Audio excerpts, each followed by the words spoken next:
Gente,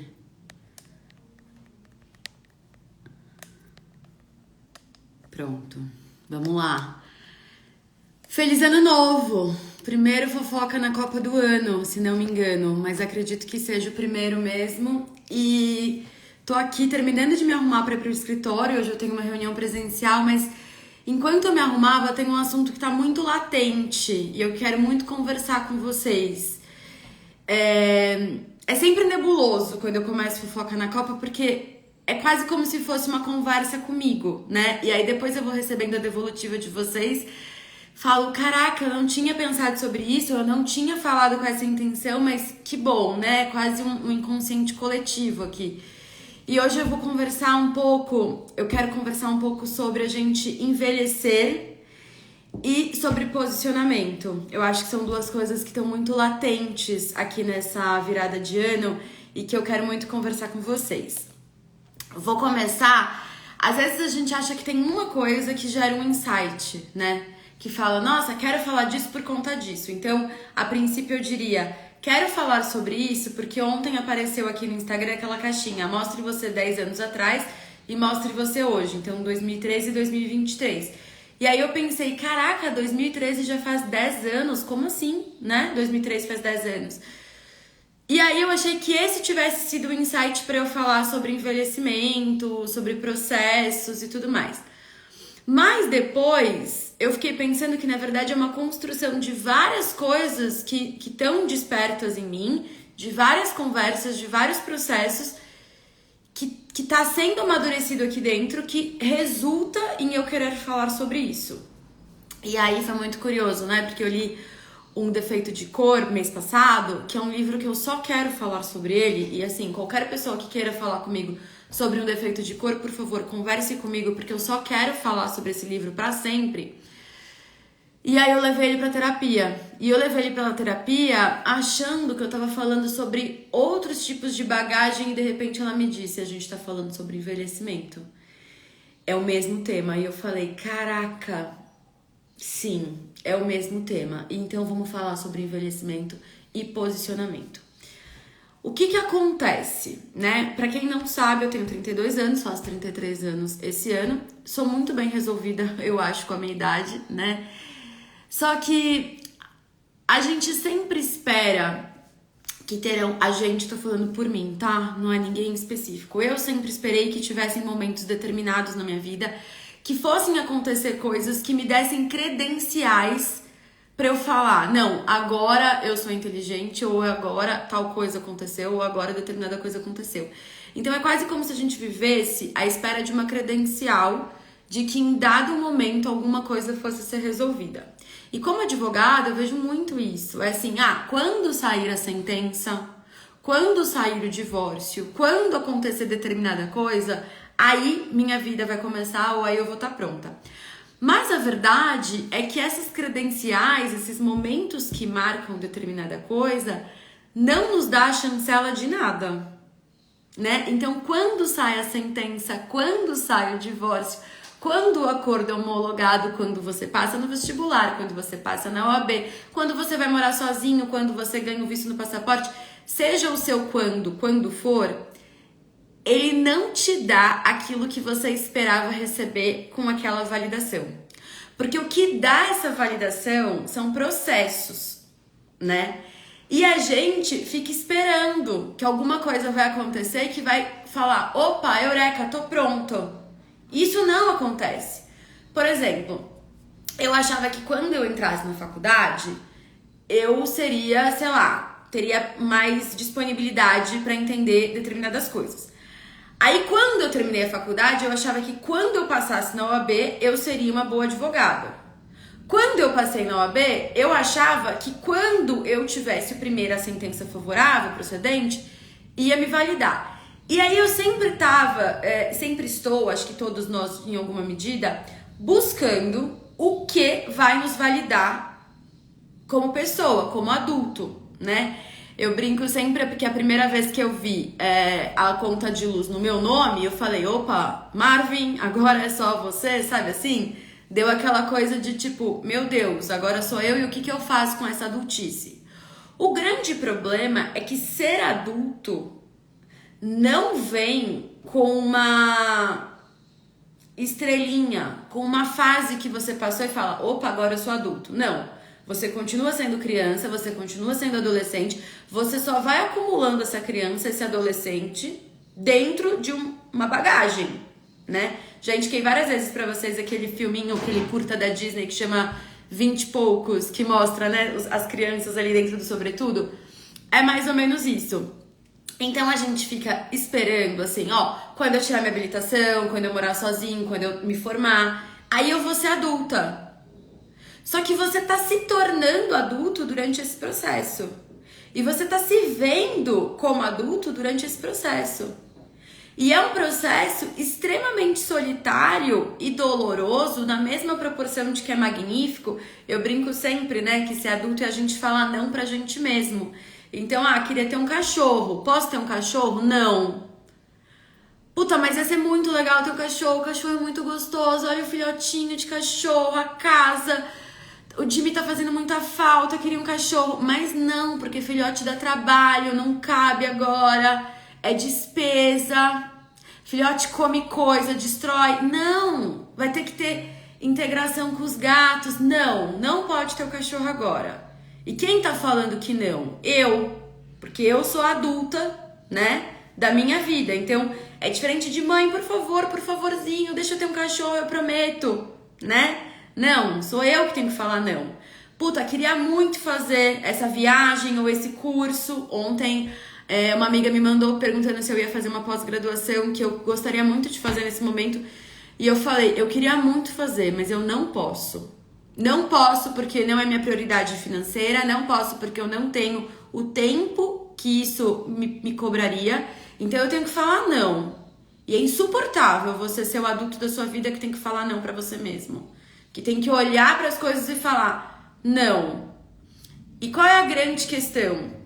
Que nesse processo que a gente vai passando, os nãos, além de serem mais conscientes, né? Você tem mais noção da consequência de cada sim.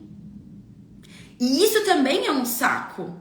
Porque ser inconsequente é inerente aos jovens, né? E aí quando a gente percebe que a gente não pode ser inconsequente, a gente se dá conta de que a gente tá passando por um processo de maturação, de maturidade, de que não cabe mais determinada coisa. E isso é muito desagradável.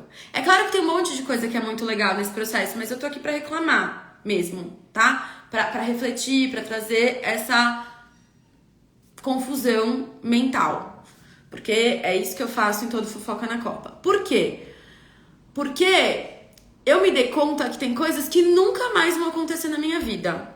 Pode ser que aconteça? Pode. Pode ser que dê uma reviravolta aí e aconteça. Mas, hoje, olhando o prisma do que é minha vida, tem coisas que não vão acontecer. E por um lado que eu penso, graças a Deus, porque eu nem quero isso, outro lado vem um saudosismo junto. Por exemplo, não existe a menor possibilidade de eu ir viajar com galera. Vamos alugar uma casa no Réveillon, 15 pessoas que... tem umas 10 que você não conhece, 2 que você trabalha junto, uma que você já ouviu falar. Vamos alugar uma casa todo mundo junto? Não. Não vai acontecer. Não existe hoje... Natália, pode ser que um dia aconteça? Pode, quem sabe, né? Um dia vou parar no Big Brother. Jamais. Aí eu vou parar e vão recortar, né? Porque vão achar esse vídeo. Mas enfim, não tá nos meus planos. Imagina só... Vamos fazer isso, vai ser muito legal? Cara, não. Não, porque hoje minha vida me proporciona um tanto de conforto que não faz sentido pra mim sair da minha casa, seja em que época for, em que momento for, pra ter menos conforto do que eu tenho na minha casa. Eu só saio da minha casa hoje pra ter mais conforto ou conforto equiparado ao que eu tenho. Então eu preciso ter uma cama melhor que a minha ou tão boa quanto a minha. Eu preciso ter um café da manhã tão bom quanto... Entende o que eu quero dizer? Por quê? Porque eu cheguei num momento da minha vida que não faz sentido pra mim. Vamos fazer... E tudo... Eu não tô nem falando de idade, tá? Porque tem gente que é mais velha que eu e que gosta. Tô falando de mim, sobre o que eu gosto. Ontem eu fiz esse 10 anos, né? E aí eu achei uma foto minha no Rio, com uma faixinha no cabelo, um long, fazendo assim. E era uma época que eu ia muito pro Rio de Janeiro, que eu fui no funk em Jacarepaguá, no Castelo das Pedras. Não sei se vocês se recordam desse lugar que passava na TV, ali naquele... Na Record ali. Ai, esqueci o nome do programa. Fala que eu discuto, enfim, tinha várias questões do funk, né? Aquele preconceito liberal, enxurrado, classista. Mas hoje, se alguém me dissesse, vamos de van, se eu fosse pro Rio de Janeiro e falasse assim, vamos pegar uma van, aí a gente faz uma baldeação na Rocinha, pega outra van pra gente ir no funk em Jacarepaguá? Não iria, né? Por quê? Porque tem uma logística que aos meus 32 não cabe mais. Acho maravilhoso, você tem 20, ou se você tem 50 e tem essa disposição, perfeito. Eu não tenho mais. E ao mesmo tempo que isso dá um Deus me livre, mas quem me dera, sabe? De tipo olhar e falar, meu Deus, quanta cilada eu já fiz, né? De ir de Caraíva pra Itaúnas de ônibus e ficar hospedada na oca de um índio. Cabia naquele momento, hoje não cabe mais. Mas ao mesmo tempo dá um saudosismo de caraca, não cabe mais. E agora? O que eu vou fazer a partir de agora? Se a minha régua de exigência subiu e eu preciso manter esse conforto, enfim, o que eu faço a partir de agora com isso? O que eu faço eu sendo a pessoa que tenho que me dizer não? Eu sendo a pessoa que tem uma reunião presencial 13h na Paulista e tô aqui fazendo fofoca na Copa com vocês, que vai implicar eu ter que engolir um almoço porque não vai dar tempo. As escolhas, elas ficam muito mais pesadas porque a gente sabe quais são as consequências. Entende o que eu quero dizer? E aí, pra mim, veio um eureka, assim, né? Dessa minha relação com... Eu vou falar envelhecimento, porque eu acho que a gente tem medo de falar envelhecimento. E aí, quando eu falo envelhecimento, eu falo, mas imagina, 32 anos, você não é velha. Mas eu não tô dizendo isso. Eu tô dizendo que a gente tá num processo de envelhecimento. Isso é o natural da vida. E isso gera medo. Primeiro porque a gente, como sociedade, né, lida muito mal com os nossos velhos. A gente tem preconceito, a gente exclui essas pessoas socialmente. E eu li naquele livro A Morte é um Dia em que Vale a Pena Viver, da Ana Cláudia, e é uma coisa tão linda que ela fala assim, uma das maiores tristezas da nossa vida é que quando a gente passa a ter idade para entender o que os nossos avós estão dizendo, na maioria das vezes eles já não estão mais por aqui. E isso é uma tristeza. Quando a gente começa a ter idade pra falar, opa, escuta aqui, lá na ditadura, não sei o que, não, onde você tava? O que você tava fazendo? Entende? A lembrança, a memória já não tá fresca, às vezes, né? Dependendo da diferença de idade que você tem com seus pais. E isso é uma injustiça da vida. Talvez seja por isso que eu seja tão apegada a memórias e tradições, que eu gosto de escrever. Eu não tenho nem filho, nem sei se eu vou ter. Mas eu escrevo e eu penso, cara, eu queria que um dia, se minha filha lesse isso, ela entendesse o que eu tô dizendo.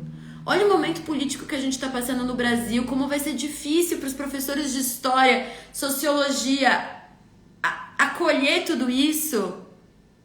Talvez eu queira que meus sobrinhos, filhos, enfim, leiam o meu relato do que eu entendo. E por quê? Porque eu me coloco como protagonista da minha vida. E aí é zero papo coaching, blá blá blá. Não.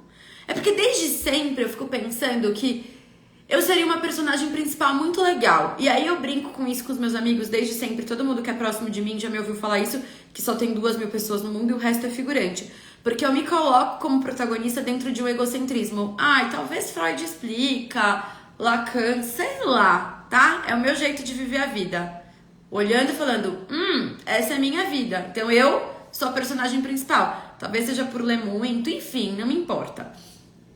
A questão é como eu vou me olhar daqui a algum tempo, com a bagagem que eu vou ter em outro momento, porque aí vem a minha eureka, a minha relação com tudo isso que tá acontecendo.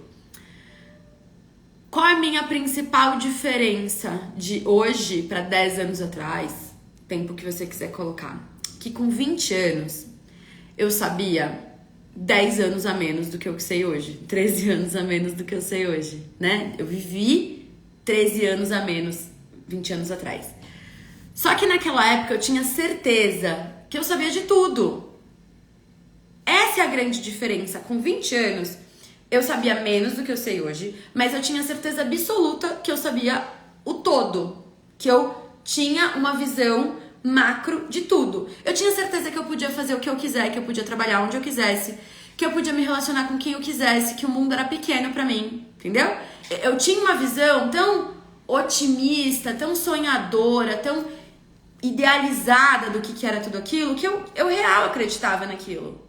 E por acreditar que sempre dava, eu podia ser inconsequente.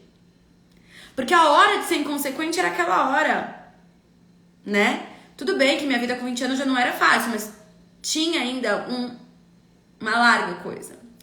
Aí hoje, né?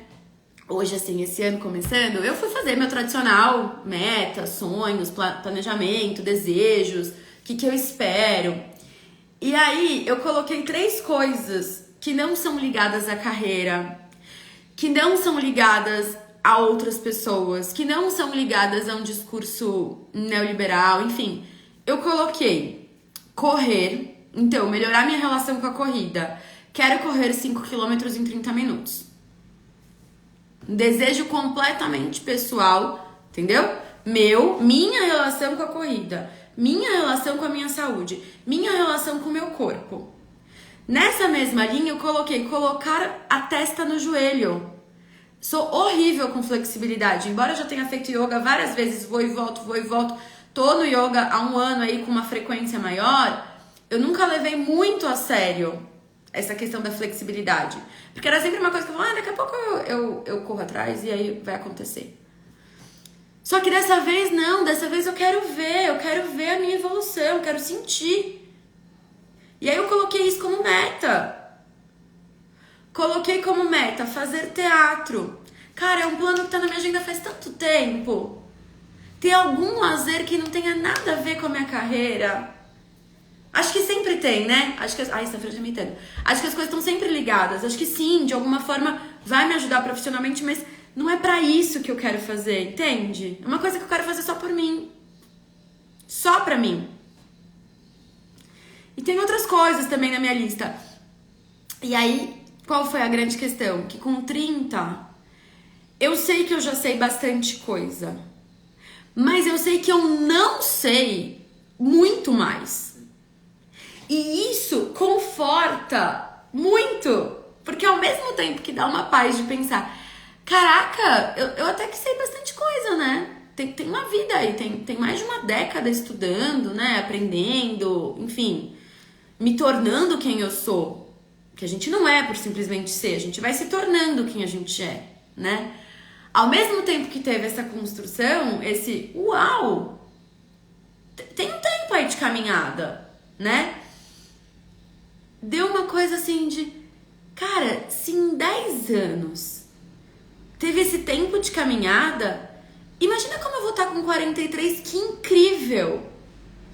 Com 70! Porque conhecimento é uma coisa que a gente só acumula. E isso é lindo! Isso é incrível! Porque tudo aquilo que a gente aprende, que a gente lê, que a gente conversa, que a gente assiste, que a gente escuta, a gente acumula. Ai, Natália, mas eu não lembro mais a fórmula de Bhaskara. Tá tudo bem. Porque você não é sobre a fórmula de Bhaskara. É sobre o seu processo de aprendizagem. E alguma coisa você aprendeu em relação a isso. E isso a gente acumula, e isso é magnífico. Ontem eu conversava com uma pessoa que eu falei uma coisa, ela discordou de mim, aí depois a gente chegou à conclusão de que o que eu tinha dito estava certo, mas a gente chegou a essa conclusão porque ela consultou outras 2 pessoas, e aí essas 2 pessoas validaram o que eu tinha dito e ela falou, concordo, porque eu falei que fulano, e as pessoas disseram a mesma coisa que você falou. Aí eu falei, cara, mas eu acho que você podia me validar mais, né? Porque se você tivesse ficado só com a minha opinião, você não acha que já teria valido? E aí a pessoa falou, não, eu levei em consideração a sua opinião, eu só fui atrás porque essas pessoas tinham uma experiência determinada de tal coisa. E tem razão, ótimo, opiniões são sempre válidas quando a gente solicita. Mas vivências diferentes são experiências da mesma forma. A gente acumula as conversas que a gente teve. Por isso que é tão importante a gente selecionar. Que tipo de conversa a gente anda tendo? Que tipo de conteúdo a gente anda consumindo? Ainda mais agora que a gente é bombardeado por informações. Se antes eu escolhi assinar a Folha, receber a Folha na minha casa e ler a Folha, hoje eu vejo publicação do Estadão, do New York Times, da Piauí, da Carta Capital, da Veja, porque eu vejo todo mundo compartilhando manchete e aí eu vou assistindo. Olha o tanto de informação que está sendo colocada ao meu dispor o dia todo dia, o tempo inteiro. Se eu não tiver um filtro, eu vou pirar. Vou pirar, é isso, não tem outra constatação. Vou ficar pirada, então eu preciso ter filtros. E aí vem a segunda parte da nossa conversa, ou terceira, ou quarta, sei lá, me perdi. Vem o segundo momento da nossa conversa. Escolhas sobre conteúdos. Cara, na boa, não dá mais. Entendeu? Assim, ó, eu vou até olhar se eu acho aqui. Deixa eu ver se eu acho. Não dá mais, assim. Eu acho... existem profissões que podem ficar aéreas sobre o que tá acontecendo no mundo e escolherem... Ó, deixa eu abrir aqui. E escolherem não se posicionar...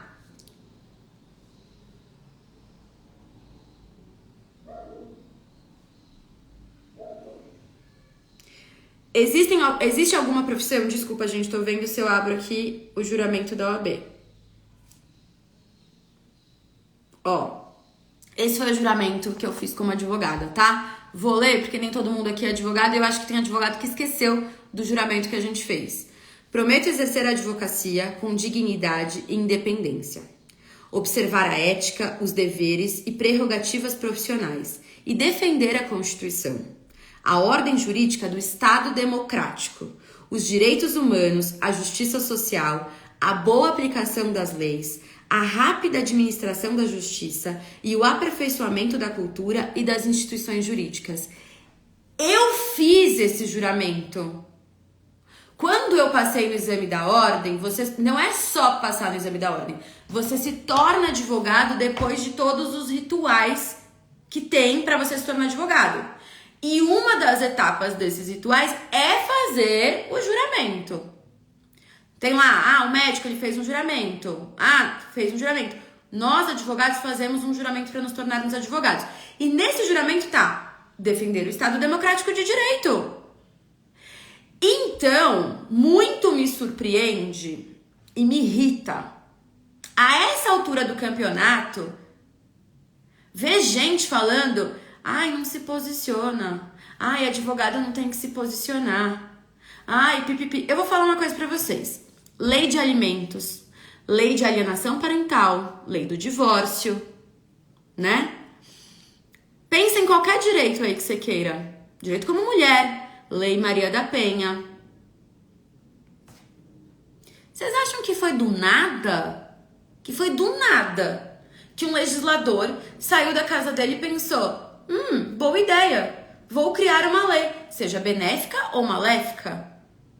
Do nada, essa pessoa tava ali, pegou a canetinha dela. Deixa eu psicografar aqui essa lei. Não, até para você psicografar, caso você acredite nisso, não é do nada. né? Tem preparos. Não é do nada.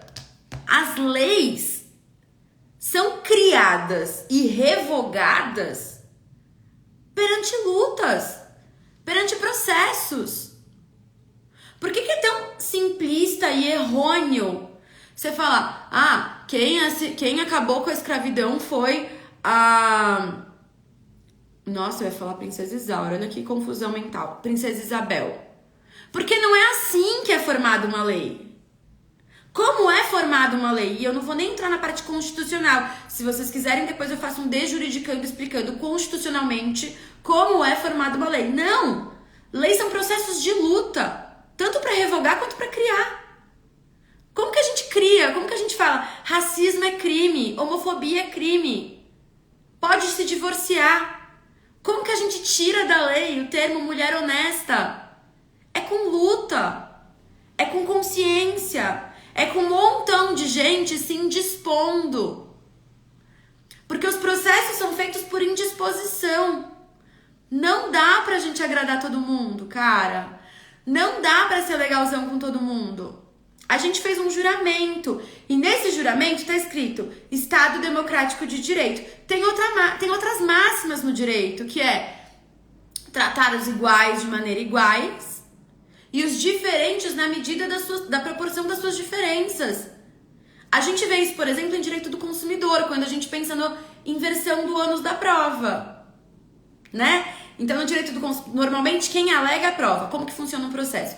Se eu alego alguma coisa contra você, eu preciso provar. Então eu vou falar, olha, vou falar a Jamile que entrou aqui. Jamile me deve determinado dinheiro. Se eu estou dizendo que ela me deve, eu preciso provar.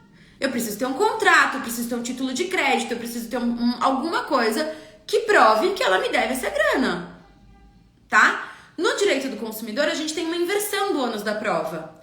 Porque a gente entende que não tem a mesma equiparação entre as partes. Então, por exemplo, se eu comprar uma coisa da Brastemp e eu falar, olha, a minha geladeira não para de dar defeito. Não sou eu que tenho que provar que a geladeira tá dando defeito. É a Brastemp que tem que provar que a minha geladeira não está dando defeito. Porque a gente tem uma inversão do ônus da prova. Porque quem tem a capacidade e a bagagem para fazer isso é a Brastemp, né? Eu, como leiga, não vou conseguir provar o que tá acontecendo. Se foi uma falha técnica, se é um software, que agora tem software na geladeira, sei lá. Entende? Eu fiz esse juramento. Eu e todos os advogados. Viver em sociedade pressupõe que a gente faz um pacto coletivo. A gente abre mão de um pouquinho da nossa liberdade em prol do Estado, para garantir um bem coletivo. Tô sendo simplista na explicação, tá? Bem simplista. Cada um aprofunda depois como quiser. Mas a gente faz um pacto coletivo dizendo, olha, Estado, eu concordo que é melhor eu não matar ninguém. E o Estado não me proíbe de matar alguém. Porque se o Estado me proibisse de matar alguém, ninguém mataria ninguém. O que o Estado diz é assim, se você matar alguém, a consequência vai ser essa. Abre o Código Penal. Não tá, não matarás. Onde tá não matarás é na Bíblia, não no Código Penal. No Código Penal tá matar alguém, pena, tá. O que isso quer dizer? Quer dizer que em prol de uma vida coletiva, eu abro mão de poder ficar livre, de não responder a nada caso eu mate alguém ou qualquer outra coisa que seja prevista no Código Penal. E assim a gente vive em sociedade. É o jeito adequado? Pelo meu posicionamento político, eu também prego o fim do Estado, né? Mas são processos. E nesse momento não dá pra gente fazer isso. Então, nesse momento, dentro da realidade material, dentro do materialismo histórico, dentro do que a gente tem hoje, é o jeito correto? É o jeito possível dentro do que a gente vive hoje. O Estado Democrático de Direito é o melhor cenário possível dentro do que a gente tem hoje? É. E o que tá errado? Porque a gente tem um Estado democrático capitalista, né? Aí a gente vai entrar na outra parte da discussão. E isso a gente tem que discutir. Só que o Estado democrático de direito é o melhor que a gente pode ter dentro dessa realidade material. E foi esse juramento que eu fiz em proteger o Estado democrático de direito enquanto ele for a realidade material possível. Então, de verdade, falando de escolhas, não dá mais pra não se posicionar. Não dá. Porque as pessoas falam assim, eu acho o máximo, né? Que tem uma galera aí que fala assim, tanto faz o político. Tenha uma vida que, independente de quem for o político, a sua vida vai prosperar. Tanto faz. Hoje eu acumulei um tanto de dinheiro que tanto faz quem vai ser o político. Você tá muito louco? Como assim tanto faz, gente? A gente foi ensinado a não discutir política. E a gente foi ensinado a misturar as coisas, né? Existe política partidária, que é muito importante, não é um vilão. E existe política. Dentro do política existem comissões de bairro, comissões da OAB, comissões da faculdade, comissões do condomínio. Existem movimentos, coletivos. Tudo isso é político. Ontem eu vi uma pessoa falando, aí no comentário, no vídeo ela falava assim, porque senão você vai deixar de empreender e vai ter que voltar a ser CLT. Ser CLT ou não ser CLT é político. Ou vocês realmente acham que a CLT foi uma coisa assim, tô aqui sem fazer nada, e se eu fizesse umas leis trabalhistas? Não é assim, gente. Direito, quando eu falo que a gente tem que tomar muito cuidado quando a gente fala em privilégio, quando a gente fala em direito, por quê? Porque é quase como se a gente ficasse o tempo inteiro assim, homem branco cis, homem branco cis. O topo do privilégio. Porque é um privilégio o homem sair na rua e não ser estuprado. Porque é um privilégio. Não, isso é um direito. Você sair na rua e não ser estuprado é um direito, tá? E isso a gente tem que lutar para que nós mulheres também tenhamos. Porque se a gente coloca tudo na conta do privilégio, nada é direito. E privilégio, vou falar isso pra sempre, enquanto fizer sentido pra mim. Privilégio a gente luta pra que acabe. O que é privilégio? Privilégio é rentista. É gente que não produz nada, tá? Privilégio é você ser bilionário. Você tem 50 mil, 100 mil, 1 milhão na conta, você não é privilegiado. Natália, mas tem gente que não tem nada. Tem muita gente que não tem nada e é uma merda que isso aconteça. Por isso que a gente precisa reconhecer nossos posicionamentos e lutar para que todos alcancem esse direito. É bizarro falar, que privilégio eu ter uma casa, uma casa alugada ainda, né? Porque a maioria de nós, né, estamos ralando para pagar aluguel. Que privilégio ter um almoço. Não é privilégio. Porque se a gente começa a colocar tudo na conta do privilégio, vira uma coisa que Deus quis. Sabe, uma coisa quase monarquia, assim, que privilégio, porque Deus quis que eu tivesse esse privilégio. E não é privilégio, é direito. E direito a gente conquista. Como que a gente conquista direito das mulheres? Como que a gente conquista a Lei Maria da Penha? Como que a gente conquista direito ao divórcio? Com luta. Eu posto sempre aquele trechinho da Angela Davis que eu acho que isso abriu minha cabeça não tanto. Porque tem dia que eu tô muito cansada.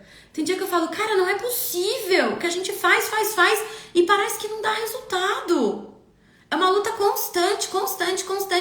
E a gente avança 3, 4 anos, regride 40. Pô, e agora? O Lula falando, acabei com a fome. Não acabou. Porque se tivesse acabado com a fome, não tinha voltado.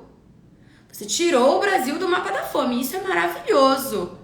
Mas não é acabar. Porque acabar é um jeito que não dá pra voltar. Entende meu raciocínio? Então, se a gente colocar tudo nessa conta de, meu Deus, Senhor, obrigada, sou muito privilegiado, a gente esquece como a gente luta por direito. E a gente luta por direito em movimentação.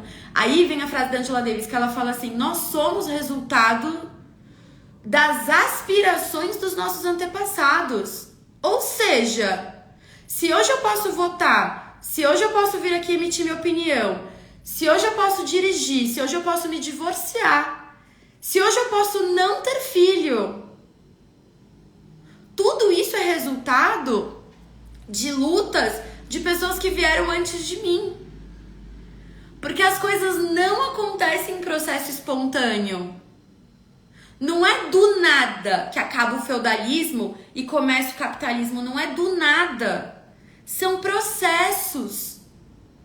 Até acabar a escravidão, rolaram várias revoltas que não foram bem-sucedidas, entre muitas aspas.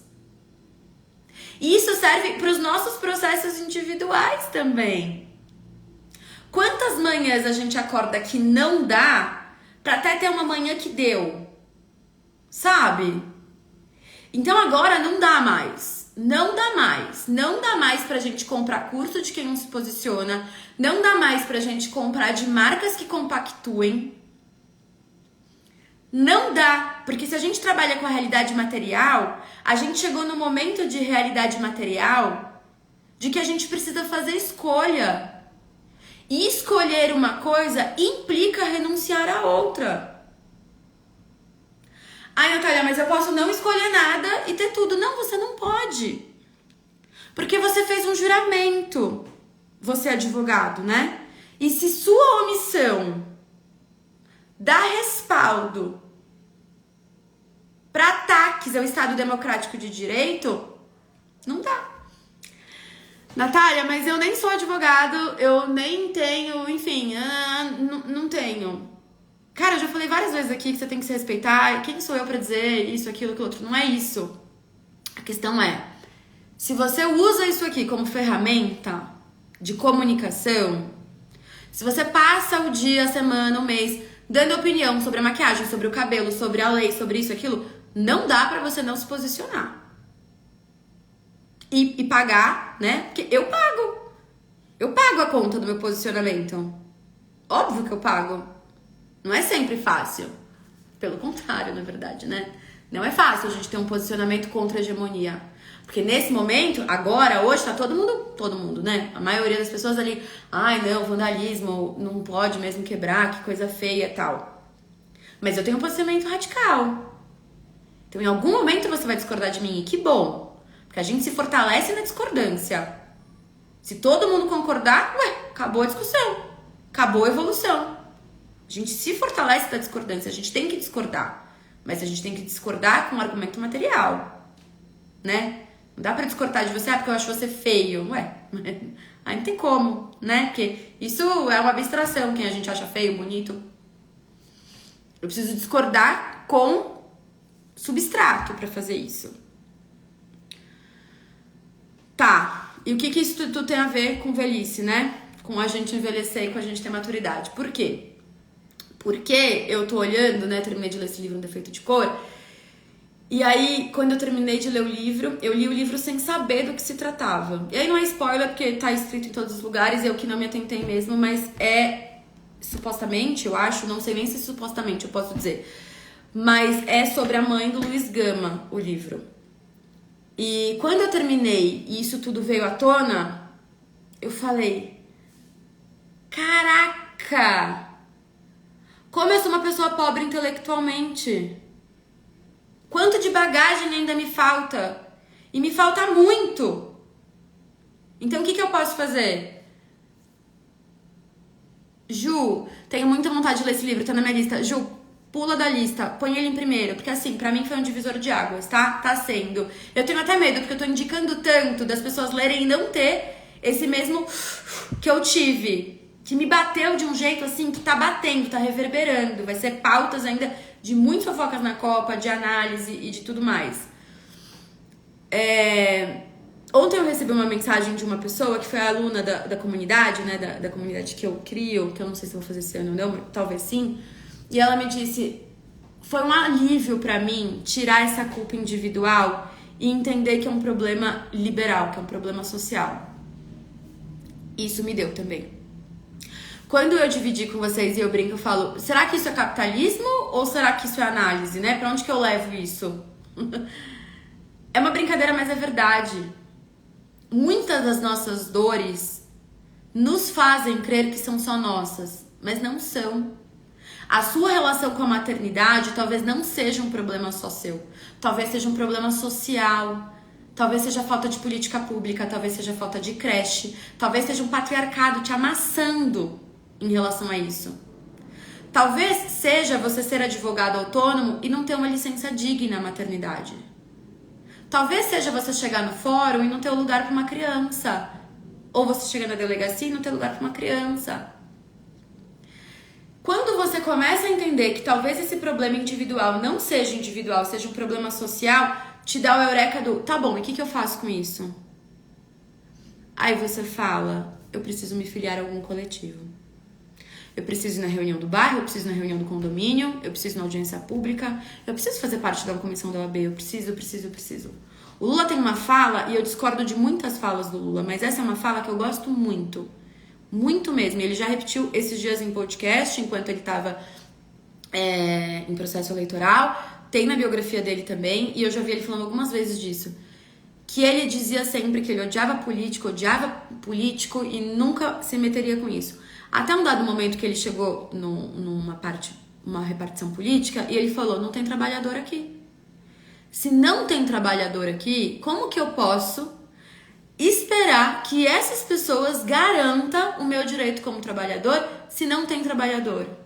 E aí eu digo mesmo pra você, ninguém presta? Então por que você não ocupa esse espaço? Ninguém presta na comissão da OAB? Então por que você não vai lá? Se você presta. Nenhum vereador presta? Então por que você não se candidata?